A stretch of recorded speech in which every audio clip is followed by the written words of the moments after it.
தினமொரு வசனம்.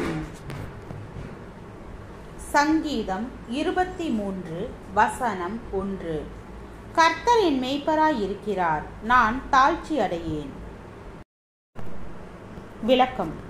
1987 ஆண்டின் இறுதியில் நான் புதுச்சேரி வந்து சேர நேரிட்டது. அங்கே எனக்கு நண்பர்கள் இல்லை, உறவினர்கள் இல்லை, உதவுகின்றவர்கள் இல்லை, வாழ்வதற்கான வாய்ப்புகள் அங்கே எனக்கு எதுவும் இல்லை.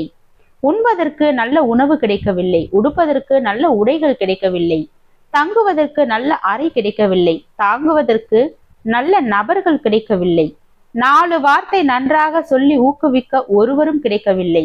யாதொரு அனுகூலமும் எனக்கு இல்லாத அந்த ஊரில் நான் ஏன் இருந்தேன்? வேறு வழியில்லாத காரணத்தால் இருக்கவில்லை. நான் அங்கே இருக்க விரும்பினேன். ஏனென்றால் என்னுடைய மிக மிக சோதனையான வாழ்க்கை சூழ்நிலையில் கர்த்தர் தான் என்னை அங்கே வர வைத்தார் என்று நம்பினேன். ஏதோ ஒரு தேவ திட்டத்தின் அடிப்படையில் தான் எனக்கு சாதகமற்ற ஊரில் நான் தங்க வைக்கப்பட்டிருக்கிறேன் என்று விசுவாசித்தேன். உலக ரீதியாகவும்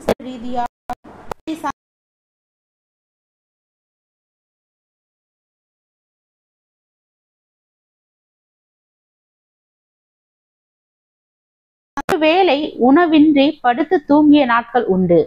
ஆனால் ஒரு நாள் கூட என்னை அழைத்து வந்த ஆண்டவரின் அன்பின் ஐக்கியத்தை உணராமல் தூங்க சென்றதில்லை. தனியனாய் அந்நிய ஊரில் அனாதை போல வாழும் என்னிடம் சில நிமிடங்கள் பேசி ஒரு ஆறுதலை தர ஒருவர் கூட இல்லையே என்று நான் விசனப்பட்ட நாட்கள் உண்டு.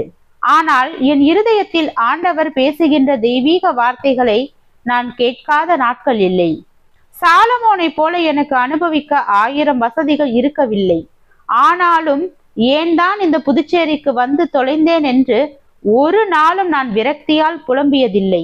ஏனென்றால் தாவீதின் இருள் மிகுந்த வாழ்க்கை சூழ்நிலைகளிலும் தேவரீர் என்னோடு இருக்கிறீர் என்று நம்பிக்கையோடு கூற வைத்த கர்த்தர் என்னையும் அப்படியே கூற வைத்தார்.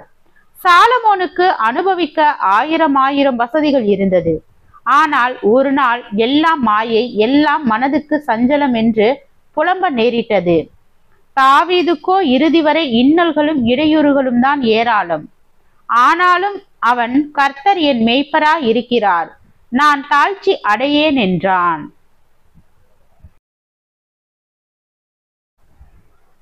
ஜெபம். தேவனுக்கு ஸ்தோத்திரம்.